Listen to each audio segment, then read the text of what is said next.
వచ్చినటువంటి పెద్దలందరికీ నా నమస్కారం. మీలో చాలా మందికి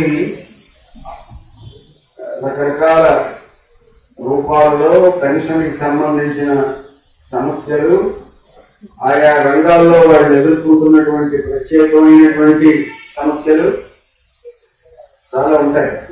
వాటికి సమాధానాలు దొరుకుతాయేమో అని వచ్చిన వాళ్ళు కూడా ఇక్కడ ఉంటారు. కానీ నేను చెప్పదలుచుకున్న అంశం కొంచెం విశాలమైన రంగానికి సంబంధించింది.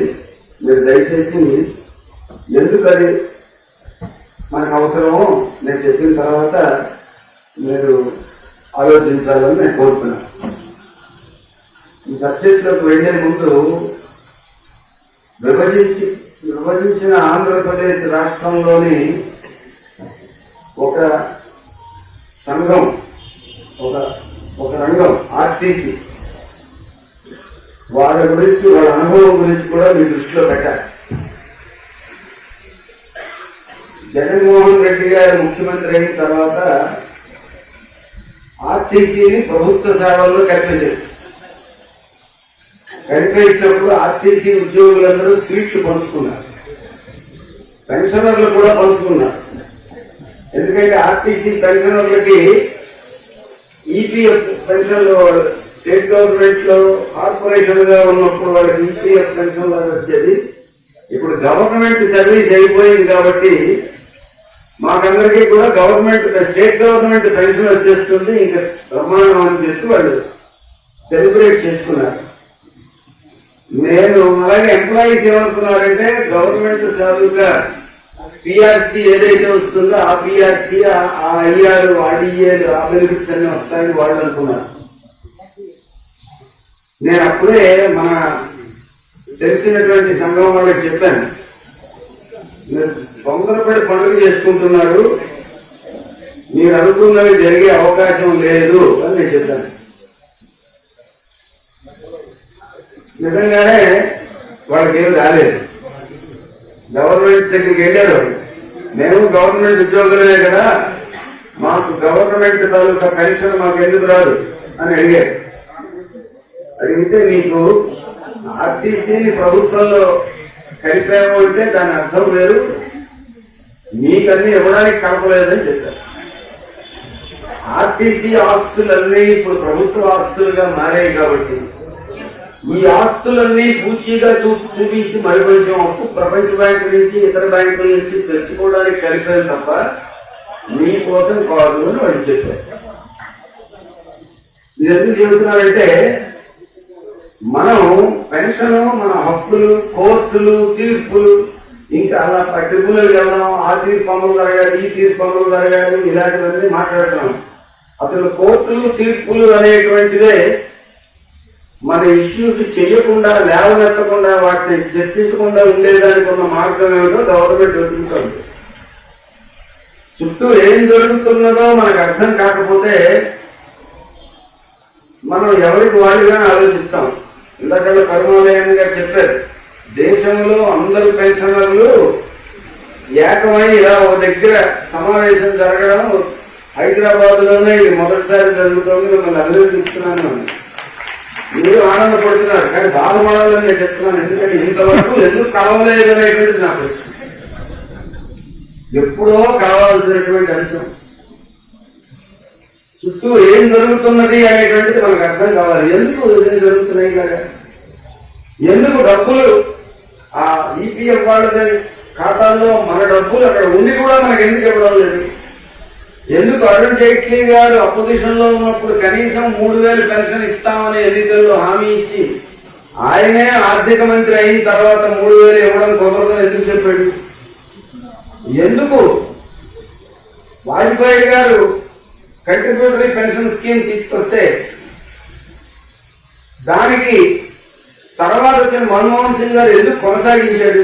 మన్మోహన్ సింగ్ గారు కొనసాగించిన దాని తర్వాత మళ్ళా వచ్చిన మోడీ గారు ఇంకా మరికొంచెంలో ఎందుకు కొనసాగిస్తున్నారు? ఇవన్నీ మనం ప్రశ్నలు వేసుకోకుండా మాకు అవన్నీ వద్దండి, మా పెన్షన్ గురించి మాత్రం చెప్పండి అంటే నేను చెప్పగలిగేది ఒకటే, మీరు పెన్షన్ సంగతి మర్చిపోండి. మీరు ప్రశాంతంగా ఉంటారు. మీ పిల్లలు మిమ్మల్ని ఎలా పోషిస్తారో వాళ్ళు పెట్టిన మేరకు తినండి. పెన్షన్ సంగతి మర్చిపోండి.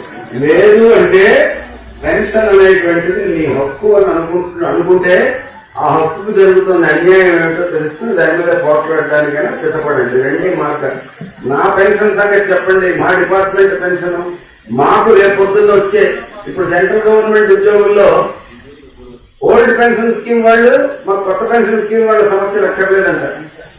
కొత్త వాళ్ళు పాత వాళ్ళు మమ్మల్ని పట్టించుకోవట్లేదంట.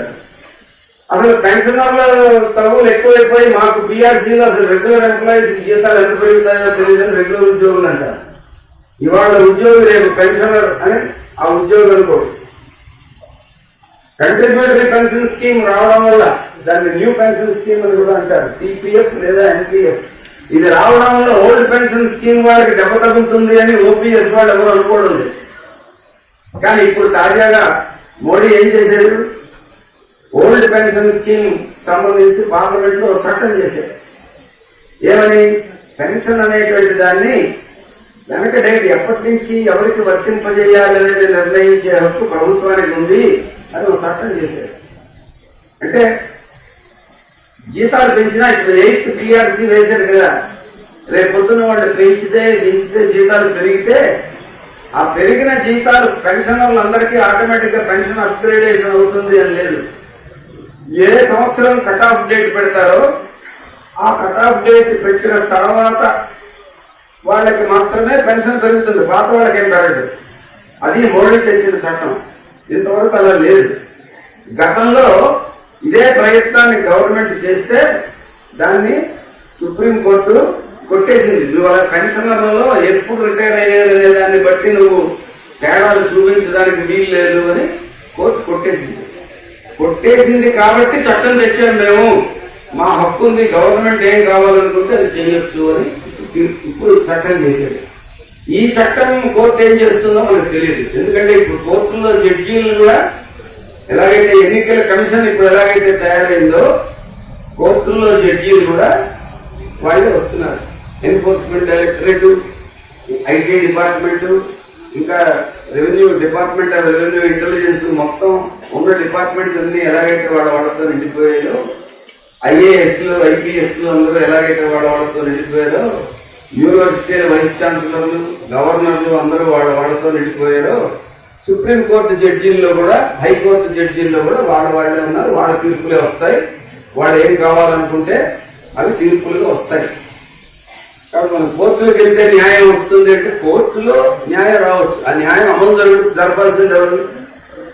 ఒకసారి రాజశేఖర రెడ్డి గారిని నేను శాసన మండలిలో ఉన్నప్పుడు అడిగాను. ఆయన ముఖ్యమంత్రిగా ఉన్నప్పుడు కాంట్రాక్ట్ లేబర్ అనేటువంటిది మీరు రాష్ట్ర ప్రభుత్వ సర్వీసుల్లో ఎలా పెడతారండి? కాంట్రాక్ట్ లేబర్ అబాలిషన్ యాక్ట్ ఉంది కదా, రాష్ట్ర ప్రభుత్వం మోడల్ ఎంప్లాయర్ గా ఆదర్శవంతమైన యజమానిగా మీరు ఉండాలి కదా, మీరు పర్మనెంట్ స్వభావం కలిగిన పనుల్లో కాంట్రాక్ట్ ఉద్యోగుల్ని ఎలా పెడతారు అని అడిగాను. అడిగితే మా పాలసీ అన్నాడు. మీ పాలసీ చట్టవిరుద్ధం కదా అని అడిగాను. అవును చట్టవిరుద్ధమే అన్నాడు. అయినా మేము అవగలుగుతామన్నాడు. మరి చట్టవిరుద్ధంగా ఎలా చేస్తారన్నాడు. మేము చట్టవిరుద్ధంగా చేస్తున్నాం అనుకుంటే నేను కోర్టుకు వెళ్ళండి. కోర్టుకు వెళ్ళిన తర్వాత కోర్టు తీర్పు చెబుతుంది కదా చట్టవిరుద్ధం అని, అప్పుడేం చేస్తారని. అప్పుడు మేము చట్టాన్ని మారుస్తాం. ఆ చట్టం చెల్లదంటే ఏం చేస్తారన్నాం. అప్పుడు ఆ తీర్పు పైకోర్టుకు వెళ్తాం. అంటే మీరు ఏం చేయండి, మీ ఏ రాయి వేసి బోర బద్దలు కొట్టుకోండి, మాకు అనవసరం, మేము చేయదలుచుకుంది చేస్తాము అని చెప్పారు. మీరు ఇప్పుడు రాజకీయాలు మాట్లాడకూడదు మనం అంటే ఇంకేం చేయగలరు నాకు చెప్పండి. గవర్నమెంట్ దాని విధానం, దాని అప్రోచ్, దాంతో నిమిత్తం లేకుండా మనం ముందుకెళ్ళగలిగిన పరిస్థితి లేదు. ఎవరికి వాళ్ళుగా ఉంటే మీరు ఏమి చేయగలిగిన పరిస్థితి లేదు. అందుకని ఇది ఒక మంచి ఆరంభం అన్నమాట. ఎంత వాస్తవమో మనం చాలా వేగంగా దేశం అంతటా ఇటువంటి వాతావరణాన్ని తీసుకురావాల్సిన అవసరం ఉంది అనేటువంటిది కూడా ముందుగా మీకు తెలియజేస్తున్నాను. ఎందుకు అంటే మొట్టమొదటి పాయింట్ మన ముందున్న విషయం, పెన్షన్ అనేటువంటిది మన హక్కు లేకపోతే బజార్లో కొనుక్కునే ఒక సరుకా? ఇది ఇప్పుడు ముందున్న ప్రశ్న. హక్కు అని మీరంటున్నారు, కానీ ప్రపంచ బ్యాంకు కానీ మొత్తం అంతర్జాతీయ ఫైనాన్స్ పెట్టుబడి కానీ పెద్ద పెద్ద ఆర్థిక మేధావులుగా చెప్పుకొని పత్రికల్లో ప్రచారాలు చేసుకుంటున్న వాళ్ళు కానీ, మోడీ గవర్నమెంట్ కానీ, లేకపోతే కాంగ్రెస్ వాళ్ళు కానీ, లేకపోతే చాలా మంది ఎవరో కొద్దిమంది లెఫ్ట్ వాళ్ళు తప్ప మిగతా అన్ని ప్రభుత్వాలు కూడా పెన్షన్ అనేటువంటిది ఎవరికి వాళ్ళు కొనుక్కుంటే బాగుంటుంది, మీరు కొనుక్కోండి మీ పెన్షన్. హెల్త్ కార్డులు ఉన్నాయి కదా స్టేట్ గవర్నమెంట్ వాళ్ళకి. హెల్త్ కార్డు అంటే ఏంటి? Health insurance. మీరు మీ ఆరోగ్యానికి మీరే బాధ్యత పడి ఇన్సూరెన్స్ డబ్బులు మీరు కట్టి గవర్నమెంట్ ఆసుపత్రుల్లో ప్రైవేట్ ఆసుపత్రుల్లో వైద్యం చేయించుకుంటున్నారు. మీరు డబ్బులు కట్టడం మొదలు పెట్టకపోవచ్చు, ముందు మీ తరఫున రాష్ట్ర ప్రభుత్వమే కట్టచ్చు, కానీ అంతిమంగా మీరే కట్టుకునే పరిస్థితి వస్తుంది. ప్రభుత్వ ఉద్యోగుల కుటుంబాల వైద్యం బాధ్యత అనేది తప్పుకున్నారు. విద్య, కార్మికులు ఉద్యోగుల పిల్లల విద్య బాధ్యత యజమానిది అనే బాధ్యత నుంచి తప్పుకున్నారు. కార్మికులకి వాళ్ళ కుటుంబాలకి ఇళ్లు కట్టించి ఇవ్వడం, వాటిలో వసతులు కల్పించడం, క్వార్టర్స్ కట్టడం అనే బాధ్యత నుంచి ఎప్పుడో తప్పుకున్నారు. ట్రాన్స్పోర్ట్ బాధ్యత నుంచి కూడా తప్పుకున్నారు. ఇప్పుడు పెన్షన్ బాధ్యత నుంచి కూడా తప్పుకునే క్రమం మొదలైంది. ఆల్రెడీ 20 ఏళ్లే జరుగుతుంది, 20-25 ఏళ్ల నుంచి జరుగుతుంది. మేమెందుకు మీ పెన్షన్ పూచీ పడాలి అని వాళ్ళు అంటున్నారు. పూచీ పడాలా వద్దా అనేటువంటిది మన ముందు ఉన్నటువంటి ఇష్యూ. పాత వాళ్ళు ఏమనుకుంటున్నారంటే మా పెన్షన్ గవర్నమెంట్ ఇస్తుంది కాబట్టి మాకు బెంగలేదు అనుకుంటున్నారు. ఈ ఈపీఎస్ మధ్యలో వచ్చింది. పబ్లిక్ సెక్టార్ వాళ్ళు క్రమంగా ఒక్కొక్క హక్కు సాధించుకుంటూ పెన్షన్ ఒక బెనిఫిట్ గా సాధించుకునే పోరాటం ఆలస్యంగా మొదలుపెట్టి అది కరెక్ట్ గా పెన్షన్ పోరాటం వాళ్ళకి ఒక మంచి తారస్థాయికి వచ్చిందనే టైంకి ఈ కొత్త విధానాలు వచ్చాయి. అంటే కొద్దిగా రాంగ్ టైంలో ఈపీఎస్ పోరాటం అనేటువంటి ఎండ్ అయిపోయింది. అనుకూల పరిస్థితి కాదు. 95 నాటికి ప్రభుత్వ రంగాన్ని ప్రైవేటైజ్ చెయ్యాలి అనుకుంటున్న టైంలో, కొత్త విధానాలు వచ్చిన టైంలో మనం పెన్షన్ అనే కొత్త హక్కు కోసం పోరాడాం. ఆ మధ్యలో అది ఒక వికృతమైనటువంటి రూపంతో వచ్చింది. అందుకని అది పెన్షన్ అనలేము, ముష్టి అనలేము. మన దగ్గర డబ్బులు మాత్రం పట్టుకుపోతూ ఉంటారు, మనకి ఏం వస్తుందో తెలియదు. ఒకసారి నేను శాసన మండలిలో ఒక ప్రశ్న అడిగాను, అయ్యా ఈపీఎస్ పెన్షన్ వాళ్ళు ఎవరికి కూడా ప్రభుత్వం గీసినటువంటి దారిద్ర్య రేఖ అప్పుడు ఎంత గీశారంటే నెలకి 6,000 తక్కువ ఆదాయం ఉన్న వాళ్ళందరికీ తెల్ల కార్డు ఇస్తారు. అందుకని ఈపీఎస్ పెన్షన్ ఉన్న వాళ్ళందరికీ తెల్ల కార్డులు ఇవ్వాలని నేను పెట్టాను. అంటే వాళ్ళందరూ పబ్లిక్ సెక్టార్ లో పనిచేశారు కదా అన్నారు. పనిచేసినప్పుడు ఉద్యోగులు, ఇప్పుడు దరిద్రులు, కాబట్టి వాళ్ళకి తెల్ల కార్డులైనా ఇవ్వండి, లేదా 6,000 దాటి వాళ్ళ పెన్షన్ వచ్చేటట్టుగా చేయండి అన్నాను. మీ వాదన బాగానే ఉంది కానీ మా పరిధిలోకి రాదు. అంటే తెల్ల కార్డులు మీ పరిధిలోకి వస్తాయి కదా అన్నాం. అయినా వాళ్ళు పబ్లిక్ సెక్టర్ ఎంప్లాయీస్ కాబట్టి మేము బాధ్యత తీసుకోవాలి. మీకు అర్థమవుతుందా? అంటే మీరు దరిద్రులా అంటే ఈపీఎస్ వాడి దరిద్రులు అనడానికి మీరే ఒప్పుకునేలా లేదు, అది వచ్చిన సమస్య. కానీ 6,000 కంటే తక్కువ వస్తే ఏమన్నారు? రోజుకి $2 కంటే ఆదాయం తలసరి తక్కువ ఉంటే వాళ్ళు నిష్ఠ దరిద్రుల కింద లెక్క. కాబట్టి మేము పబ్లిక్ సెక్టర్ లో పనిచేసాం, అందులో పనిచేసాం, అప్పుడు ఇలా ఆఫీసర్ గా ఉన్నాం, ఇలా పెద్ద పెద్ద పోస్టులు చేసాం. ఇవన్నీ జమీందారీలు పోయిన జమీందారులాగా మనం ఆలోచిస్తే ఉపయోగం ఉంది. జమీందారీ లేదు, ఊపర్ శర్వాణి అందరు పరేషాని లాగా ఉన్నాం. కాబట్టి ముందు నిజాన్ని స్వీకరించండి. మనం మన పెన్షన్ హక్కుని సాధించుకునే క్రమంలో ముందుకెళ్తుంటే పబ్లిక్ సెక్టర్ ఉద్యోగులు మొత్తం అందరి పెన్షన్కి ఎసరు వచ్చింది. సెంట్రల్ గవర్నమెంట్ లాగా మనకి పెన్షన్ కావాలని మనం అడిగాం. సెంట్రల్ గవర్నమెంట్ వాళ్ళ పెన్షన్కే ఎసరు వచ్చింది, న్యూ పెన్షన్ స్కీమ్ వచ్చింది. ఎందుకు వస్తున్నది అంటే ఒకటే లెక్క, పెన్షన్ అనేటువంటి దాన్ని ఒక సరుకుగా మార్చే ఒక ప్రక్రియ జరుగుతుంది. గుర్తుపెట్టుకోండి, అది ఒక హక్కు అని సుప్రీంకోర్టు చాలా రోజుల క్రితం చెప్పింది. జస్టిస్ వైవి చంద్రచూడ్ చరిత్రాత్మకమైన తీర్పు గురించి చాలాసార్లు చెప్తారు. 1983 వైవి చంద్రచూడ్, మొన్నటైన చంద్రచూడ్ కాదు, అతను నిజమైనటువంటి మంచి తీర్పు చెప్పాడు. ఏం చెప్పాడంటే pension is an ineligible right of employee. అతని నుంచి విడదీయలేని ఒక హక్కు. ఎందుకు వచ్చింది ఆ హక్కు అంటే అతను తన జీవితంలోనే అత్యుత్తమమైనటువంటి సమయం ఉంది, రోజులో అతి ముఖ్యమైనటువంటి కాలాన్ని యజమానికి ధారాదత్తం చేశాడు. మనిషి జీవితంలో అత్యంత ముఖ్యమైన కాలం, అత్యంత ప్రొడక్టివ్ కాలం 20 నుంచి 60 ఏళ్ళు.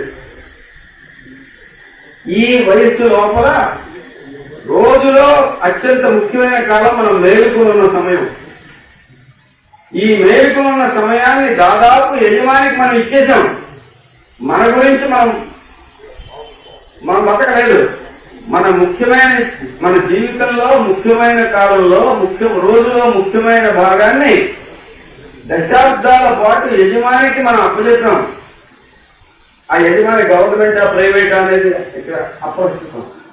యజమానికి అప్పచెప్పిన తర్వాత నీ ఓపిక ఉడిగిపోయిన కాలం వచ్చినప్పుడు నీ జీవితాన్ని ఆదుకోవాల్సింది, బాధ్యత పడాల్సింది ఆ యజమానే. అది పెన్షన్ తాలూకా కాన్సెప్ట్.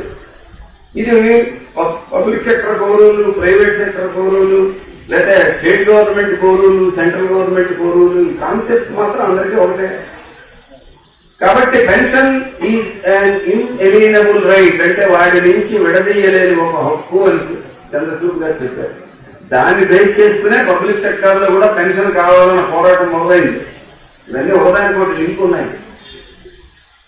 ఆ తీర్పుని కొత్త వ్యవస్థనే కరుణారాయణ గారు చాలా సందర్భాల్లో చెప్పారు.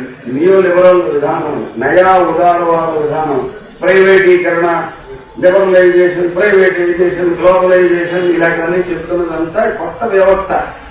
ఈ కొత్త వ్యవస్థకి పాత వ్యవస్థకి ఒక తేడా ఉంది. మీరు ఆ తేడా గమనించకపోతే మీకు సమస్య అర్థం కాదు.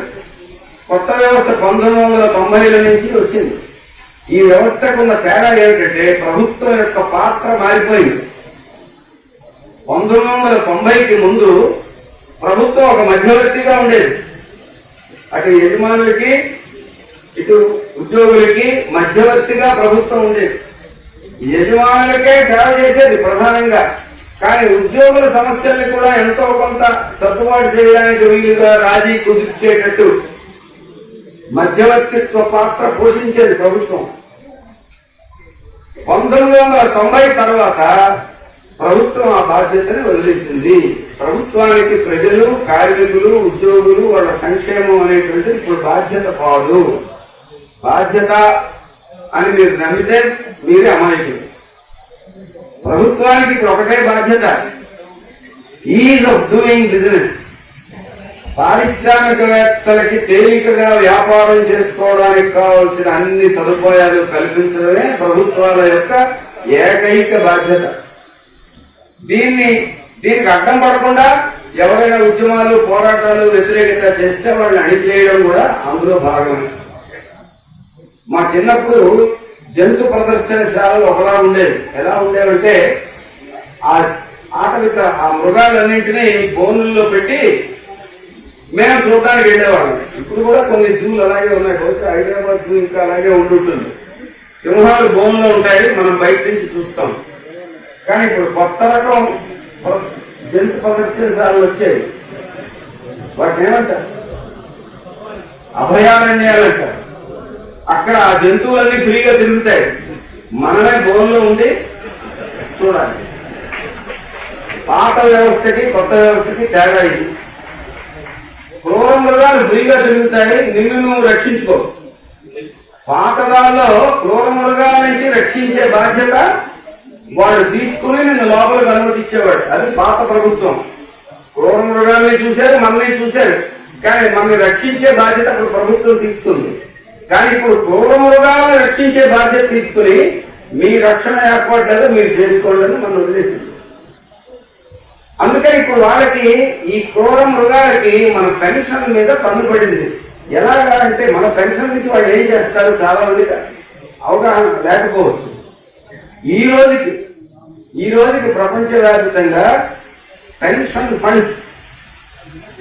పెన్షన్ల రూపంలో పోగుపడుతున్న నిధులు $64 ట్రిలియన్. మీరు లెక్కేసుకోవడానికి పెద్ద ప్రయత్నించకండి. ట్రిలియన్ అంటే 1,00,000 కోట్లు. 64 పక్కన 12 సున్నాలు పెట్టి అన్ని డాలర్లు. దాన్ని ఇప్పుడు 90 చేత గుణించండి. ఈ పని అంతా చేయడం కంటే ఈ అమౌంట్ ఎంత అనేది లెక్కేసుకోవడం మర్చిపోండి. అంత పెద్ద మొత్తం. ఏ ప్రపంచంలోని ఏ కార్పొరేట్ల కన్నా అమెరికా లాంటి ఏ ధనిక దేశం తాలూకా సంపద కన్నా కూడా పెన్షన్ ఫండ్ పెద్దది. ఈ పెన్షన్ ఫండ్ దీని మీద కంట్రోల్ ఇంటర్నేషనల్ ఫైనాన్స్ క్యాపిటల్ కావాలి. కార్పొరేట్లకు వాళ్ళకి కావాలంటే ప్రతి వాడిని పెన్షన్ మార్కెట్ లోకి లాగాలి. ప్రతి వాడు పెన్షన్ కొనుక్కునేలా చేయాలి. ఒక్కసారి చేస్తే తిరుగుబాటు వస్తుంది. కాబట్టి భారతదేశం లాంటి పెద్ద దేశంలో ఆ తిరుగుబాటు రాకుండా ఉండడానికి పెన్షనర్లని రకరకాల ముక్కలు చేశారు. ఇప్పుడు ఎంతమంది ముక్కలు ఉన్నారో చూడండి. చివరికి దేశాన్ని రక్షించే సైన్యంలో కూడా ముక్కలు ఉన్నాయి పెన్షన్లో. అందుకని వాళ్ళు దేని మీద కొట్లాడుతున్నారు. 1 ర్యాంక్ 1 పెన్షన్. మా ఒక ర్యాంక్ ఒకటే పెన్షన్ కావాలని దేశాన్ని కాపాడిన పనిచేసిన సైనికులు, మాజీ సైనికాధికారులు కూడా పెన్షన్లో వాళ్ళలో ముక్కలైపోయి మాకందరికి ఒకటే పెన్షన్ కావాలని వాళ్ళు పోట్లాడుతున్నారు. ఇది వరకు సెంట్రల్ గవర్నమెంట్, స్టేట్ గవర్నమెంట్ పెన్షనర్లందరికీ ఒకటే ఉండేది. ఇప్పుడు old pension scheme, new pension scheme వచ్చింది. పబ్లిక్ సెక్టర్ వాళ్ళు ఇంకొక ఈపీఎస్, అది ఇంకోటి చేరింది. ఇప్పుడు పబ్లిక్ సెక్టర్ లో ఉండి స్టేట్ గవర్నమెంట్ లో చేరిపోయిన ఆంధ్రప్రదేశ్ ఆర్టీసీ వాళ్ళు వీటన్నిటికీ సంబంధం లేని ఇంకో కేటగిరీలో వాళ్ళు ఉన్నారు. వాళ్ళు అటో ఇటో తెలియదు. గడ్డిలో ఉందనుకోండి, దాని జంతువు అనాలా పక్షి అనాలా చాలా మందికి అది ఇప్పటికీ తెలియదు. జంతు శాస్త్రవేత్తలు కూడా జంతువు అని వాదిస్తారు, పక్షి అని వాదిస్తారు. మా ఆర్టీసీ పెన్షన్ పెన్షన్ దగ్గరికి వచ్చేసరికేమో వాళ్ళు ఆర్టీసీ, బాధ్యతల దగ్గరికి వచ్చేసరికేమో గవర్నమెంట్. కాబట్టి ఆ రకంగా అటు వీటికి కాకుండా అయిపోయిన వాళ్ళు కూడా ఉన్నారు. వీళ్ళు కాకుండా ప్రైవేట్ సెక్టార్ లో ఎవరి పెన్షన్ వాళ్ళు కొనుక్కునే బ్యాచ్ చాలా మంది ఉన్నారు. ఇప్పుడు అల్టిమేట్ గా న్యూ పెన్షన్ స్కీమ్ దానికి సారాంశం ఏంటి? మనం ఇచ్చే డబ్బులు, గవర్నమెంట్ దానితో పాటు జమ చేసి పెట్టే డబ్బులు, ఇవన్నీ కలిపి స్టాక్ మార్కెట్ లో పెట్టుబడులు పెట్టి దాని మీద వచ్చే రిటర్న్స్ బట్టి మనకు పెన్షన్ ఇస్తారు. అంటే మన డబ్బులతో వాళ్ళు దూరం ఆడతారు. దూరంలో డబ్బులు వస్తే మనకి ఇస్తారు, రాకపోతే గ్యారెంటీ ఏమీ లేదు. అది new pension scheme. New pension scheme ఇలా ఉన్నప్పుడు ఓల్డ్ పెన్షన్ స్కీమ్ మాకు పర్వాలేదు, సేఫ్ గా ఉంటుందని ఓపీఎస్ వాళ్ళందరూ ఎలా అనుకోగలరు? ఇప్పుడు అందుకని వాళ్ళకి ఎసరు వచ్చింది.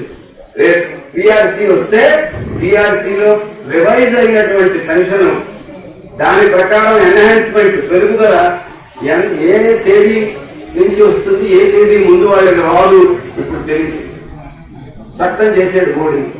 కాబట్టి ముక్కలు చేసి పెన్షనర్ల తాలూకా హక్కులు లాక్కుంటున్నారు.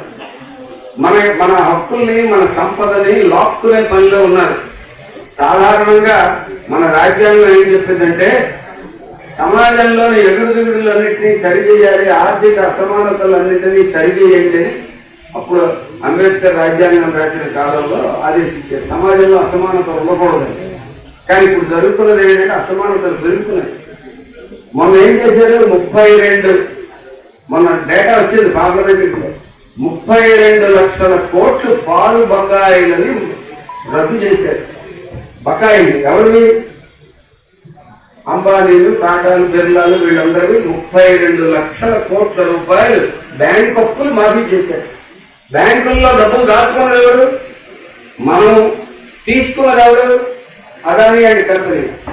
ఎగ్గొట్టింది వాళ్ళు. మాఫీ చేస్తే ఎవరు చేయాలి? మన డబ్బులు మనం మాఫీ చేయాలి. కానీ గవర్నమెంట్ మాఫీ చేసి మీకు ఇంతకంటే వడ్డీ రాదని మనకు వచ్చే వడ్డీని తగ్గించేసింది.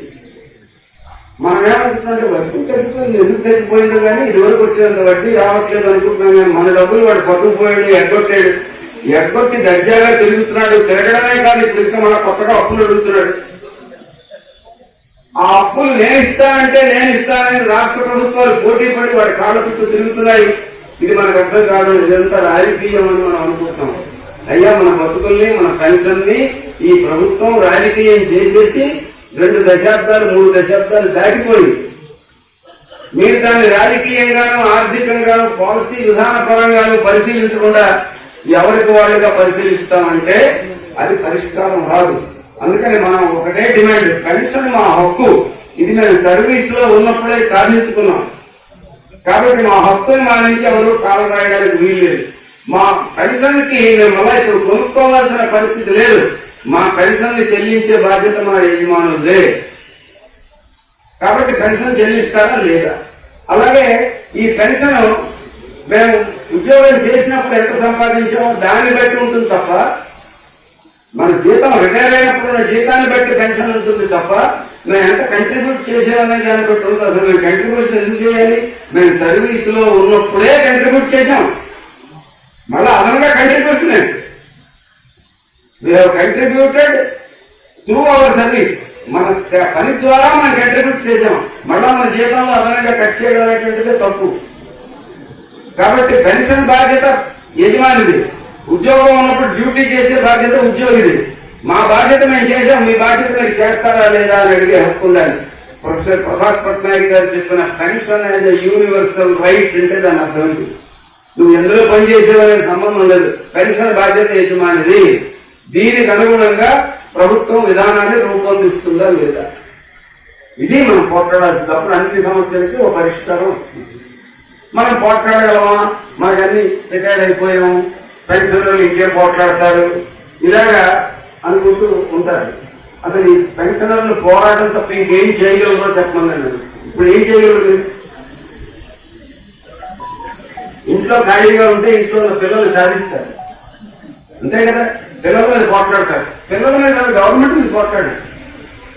రోజు 1 గంట 2 గంటల దగ్గర చేరి ఊర్లో గవర్నమెంట్ మీద పోట్లాడితే గవర్నమెంట్ సంగతి అయిపోతుంది. ఎంతమంది ఉన్నా మనం పెద్దలుగా, సీనియర్ సిటిజన్స్ గా, ప్రజల మీద చాలా ప్రభావం చూపించగలిగిన అనుభవశాలుగా మనం ఉన్నాం. మన దగ్గర చాలా పరిజ్ఞానం ఉంది. మన మాట వినేవాళ్ళు చాలా మంది ఉన్నారు. మనం ఏం చేయలేము. ఈ పెన్షన్ మీద ఇంత కాగితాలు ఇస్తాం, కోర్టులకు వెళ్తాం. ఇప్పుడు కోర్టులు, కాగితాలు, రిప్రజెంటేషన్లు, పిటిషన్లు ఇవన్నీ మనం ఏమైనా ఎక్కడ ఖాళీగా ఉంటే ఏదో చేయాలి కాబట్టి చేసేదిగా చూడండి తప్ప, అసలైన విషయం గవర్నమెంట్ అనుసరిస్తున్న విధానాన్ని మార్చడమే. పెన్షన్ అనేటువంటిది ప్రభుత్వం యజమానుల బాధ్యతగా గుర్తించి మర్యాదగా అందరికీ ఒకే రకమైన తరహాలో పెన్షన్ విధానాన్ని రూపొందించదా? రూపొందించకపోతే రూపొందించే ప్రభుత్వాన్ని మేము తెచ్చుకుంటాం. 2024 ఎన్నికలు అయిపోయాయి. 2029 ఎన్నికలకు ఇది ఒక్కటే ఎజెండాగా ఉండాలి. ఇప్పటికే చాలా రాష్ట్రాల ఎన్నికలు జరిగినప్పుడు పెన్షన్ ఇష్యూ ఒక ఎజెండాగా చేశాడు. ఆ రాష్ట్రాల్లో చేశాడు. ఆంధ్రప్రదేశ్ లో జగన్మోహన్ రెడ్డి నేను వస్తే కొత్త పెన్షన్ విధానం రద్దు చేసేస్తానని హామీ ఇచ్చాడు. ఇస్తే వాడికి ఓట్లు వేశారు. వేసిన తర్వాత దానికి ఒక కమిటీని వేశాడు. ఆ ఐఏఎస్ లో ఒక కమిటీ రిపోర్ట్ ఇచ్చారు. రిపోర్ట్ ఇచ్చి ఏం చెప్పారంటే, కొత్త పెన్షన్ విధానాన్ని రద్దు చేయడానికి మీ రాష్ట్రానికి ఒక్కడానికి అధికారం లేదురా బాబు. ఈ కొత్త పెన్షన్ విధానం అనేటువంటిది 1 వే ట్రాఫిక్, లోపలికి ఎంటర్ అవ్వడమే తప్ప బయటికి వచ్చేదానికి నీకు దారి లేదు. కాబట్టి మొత్తం విధానాన్ని మారిస్తే తప్ప ఒక రాష్ట్ర ప్రభుత్వం మార్చలేదు ఐఏఎస్ అధికారులే అతనికి చెప్పారు. చెప్పిన తర్వాత నేను అలా అనుకోలేదు, అనవసరంగా హామీ ఇచ్చానని ఉద్యోగులకు చెప్పాడు. నేను అనవసరంగా ఓట్లేసి గెలిపించాము, ఉద్యోగులు ఓడించారు. అయితే ఓడిస్తే ఏమైంది? ఇంకా అంతకంటే దరిద్రుడు ఒకళ్ళ దరిద్రులు తప్ప మీకు పెద్ద ఛాయిస్ ఏమీ లేదు. శ్రీశ్రీ చెప్పినట్టు సముద్రాల పడి చావడమో, ఉరిపోసుకుని మరణించడమో, ఏదో ఎంచుకునే సమస్య తగిలింది ఉద్యోగి అన్నట్టు ఆ దొంగ ఈ దొంగ అనే పరిస్థితి వచ్చింది. నేను చెప్పింది అయితే ఆ దొంగలందరిలో ఎవరు ఎంచుకోవాలని బొరబాడుకునే బదులు దొంగలందరినీ ఈ చోట పారేసి మన పెన్షన్ ని ఒక యూనివర్సల్ హక్కుగా అంగీకరించి అమలు చేస్తామన్న విధానంతో వచ్చిన వాళ్ళనే మనం తయారు చేసి వాళ్ళనే గెలిపించుకోవడం 4 ఏళ్ళు సరిపోదా మనకి టైం. దేశం ఎంతమంది ఉన్నా, ఎన్ని రంగాల్లో ఉన్నా, ఏ ప్రాంతంలో పెన్షనర్లు లేరు నాకు చెప్పండి. ఎంతమంది రోజుకి 1 గంట మార్నింగ్ వాక్ వెళ్ళమంటారు డాక్టర్. ఆరోగ్యం కాపాడుకోవడానికి వాకింగ్ చేయండి, యోగా చేయండి, అది చేయండి అంటారు. ఆరోగ్యాన్ని కాపాడుకోవడానికి 1 గంట వెచ్చించినట్టే పెన్షన్ హక్కు కోసం 1 గంట వెచ్చించకూడదా? ఆరోగ్యం బాగుపడుతుంది. ఎందుకంటే పోరాట స్ఫూర్తి మన ఆరోగ్యాన్ని ఎప్పుడు మరి కొంచెం మంచి పదుల మీద ఉంచుతుంది. అందుకని మన శక్తిని మనం తక్కువ అంచనా వేయకూడదు. పెన్షన్ అనేటువంటిది ఇప్పుడు ఒక దశ దాటిపోయింది. ఇప్పుడు మొత్తం నయా ఉదారవాద విధానాలని మొత్తంగా ఓడిస్తే తప్ప పెన్షన్ అనేటువంటిది హక్కుగా పొందలేని దశ వచ్చేసింది. రాష్ట్ర ప్రభుత్వాల దగ్గర డబ్బులు లేవు, కేంద్రం వెగబట్టేస్తాం. డబ్బున్న వాడి మీద పనులు వేయరు, పేదవాడి మీద వేద్దామంటే వాడి దగ్గరికి డబ్బులు లేవు. ప్రభుత్వ రంగం ఉంది, దాని నుంచి లాభాలు వస్తాయంటే దాన్ని కూడా అమ్మేశారు. బ్యాంకులు ఉన్నాయి, ఆదుకుంటాయంటే ఆ అప్పులన్నీ కార్పొరేట్ తీసేసుకున్నారు. ఇంకా ఏముంది? పెన్షన్ డబ్బులు ఒకటే ఉన్నాయి. ఈ పెన్షన్ డబ్బులు పెన్షన్లకు ఇచ్చేస్తే ప్రభుత్వాలు ఎలా నడుస్తాయని తిరిగి అడుగుతున్నారు.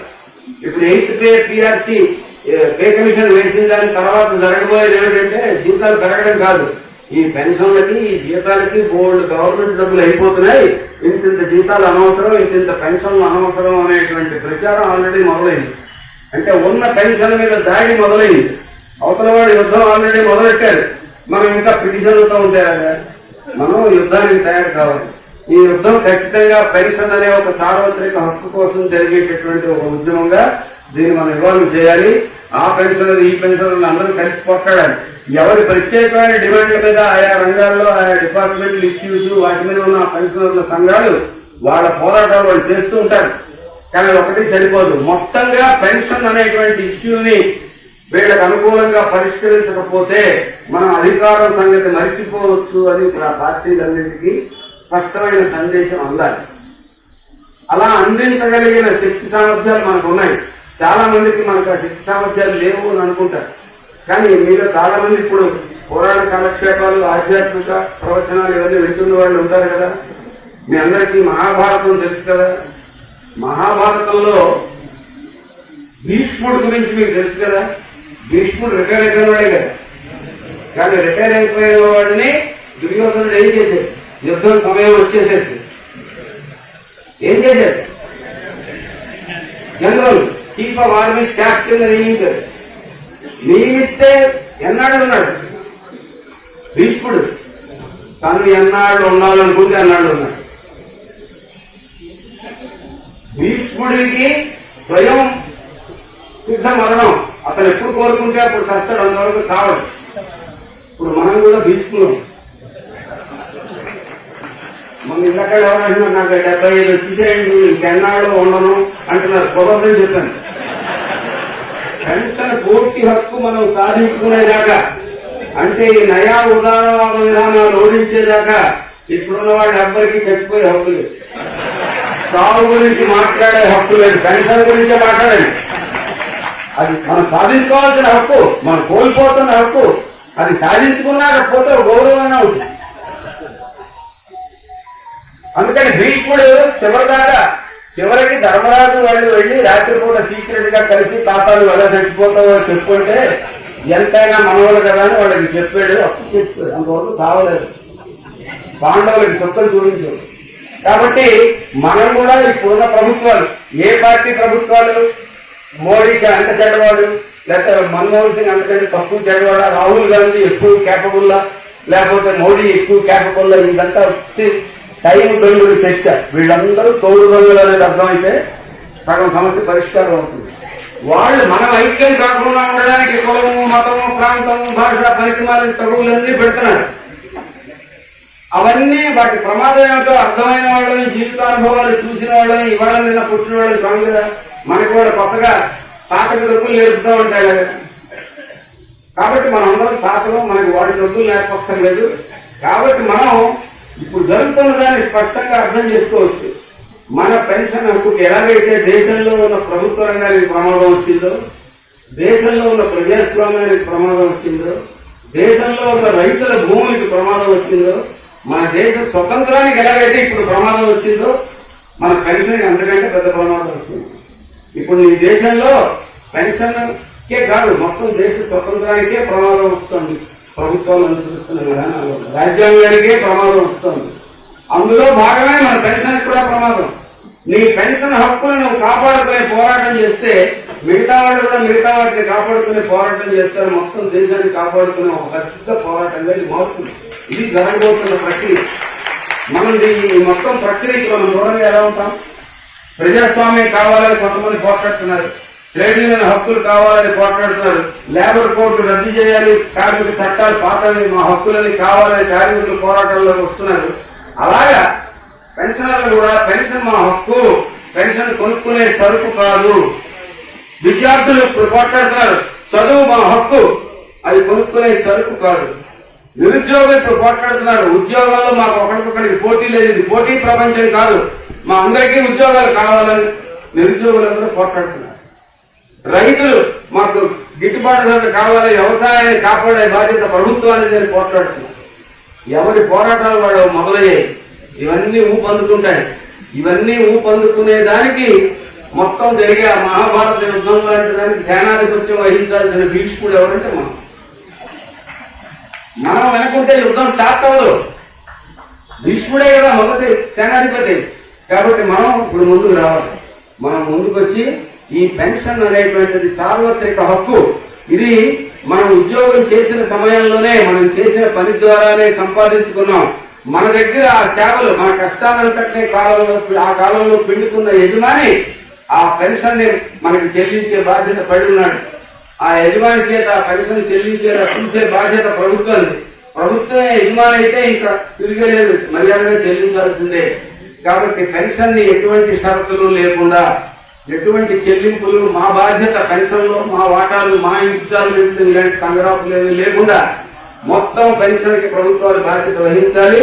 ఆ పెన్షన్ మర్యాదగా చెల్లించే వరకు మా పోరాటం, దాన్ని అంగీకరించే వరకు మా పోరాటం సాగుతుంది. పెన్షన్ అనేటువంటి దాన్ని ఒక పెట్టుబడిగా, ఒక వ్యాపారంగా మార్చి మీరందరూ పెన్షన్ పాలసీలు తీసుకోండి, ఆ పెన్షన్ డబ్బులు మీరు ప్రీమియంలు ఇంత కట్టండి, మీకు ఇంత పెన్షన్ ఇస్తాం అని చెప్పడం అంటే మన దగ్గర డబ్బులు తిరిగి లాక్కోవడం. ఇప్పుడున్న $64 ట్రిలియన్ డబ్బుకి తోడు ఇంకొక $100 ట్రిలియన్ పోగేసుకోవడానికి వాళ్ళు చేస్తున్నటువంటి కుట్ర. ఆ కుట్రకి ప్రభుత్వాలు సహకరిస్తున్నాయి. ఆ కుట్ర సాగాలంటే పెన్షన్లు ఇప్పుడున్న పద్ధతిలో ఉండకూడదు, ఇవన్నీ నాశనం అయిపోవాలి. అది ప్రభుత్వ డైరెక్షన్. ప్రభుత్వమేమో ఉన్న వాటిని నాశనం చేయాలని చూస్తోంది. కాబట్టి ప్రభుత్వం తాలూకా ప్రయత్నాన్ని తిప్పుకొట్టకుండా ఆ ప్రభుత్వం దగ్గరికే వెళ్లి మాకు పెన్షన్ ఇప్పించు అని అడిగితే, నీ ఇల్లు దోచుకోవాలని అనుకుంటున్నావు, నీ ఇంటికి కాపలా ఉంటాడా? ఎవరైనా దొంగని ఇంటికి కాపలా పెడితే ఏమవుతుందో ఇప్పుడు మన ప్రభుత్వాన్ని పిటిషన్లు అడిగితే అదే అవుతుంది. ప్రభుత్వానికి అడగాల్సిన పిటిషన్లు కాదు, ప్రభుత్వానికి చేయాల్సిన హెచ్చరికలు, ఇవ్వాల్సిన అల్టిమేటములు. వాళ్ళ కొందరికి 4 ఏళ్ళు 3 ఏళ్ళు టైం చెప్పాలి. మీకు 3 ఏళ్ళు టైం ఉంది. మీరు మర్యాదగా తేల్చి మా పెన్షన్ సంగతి తేల్చకపోతే మీ టైం అక్కడ అయిపోతుంది, ఏం చేయాలో మేము తర్వాత తెలుసుకుంటామని చెప్పాల్సినటువంటి ఒక వాతావరణాన్ని మనం దేశం మొత్తం మీద తీసుకురావాలి. హైదరాబాద్ లో ఈరోజు జరిగిన ఈ సదస్సు అటువంటి ఒక మహోద్యమానికి, దేశం మొత్తం మీద పెన్షనర్ల భవితవ్యంతో పాటు దేశ భవితవ్యానికి కూడా ఒక కొత్త రూపాన్ని తీసుకొచ్చి ఇన్నాళ్లు పట్టిన ఈ చీడని ముదనష్టాన్ని వదిలించుకోవడానికి కావాల్సిన ఒక కొత్త దారికి బాటలు వేస్తుందని, దానికి శుభారంభం కావాలని చెప్పి నేను మనసారా కోరుకుంటూ, పెన్షన్ అనేటువంటిది ఒక మొత్తం సమాజం యొక్క మొత్తం ప్రజలందరికీ సంబంధించిన ఒక ప్రధానమైన సమస్యగా చేయాలని కోరుతూ నేను సెలవు తీసుకుంటాను.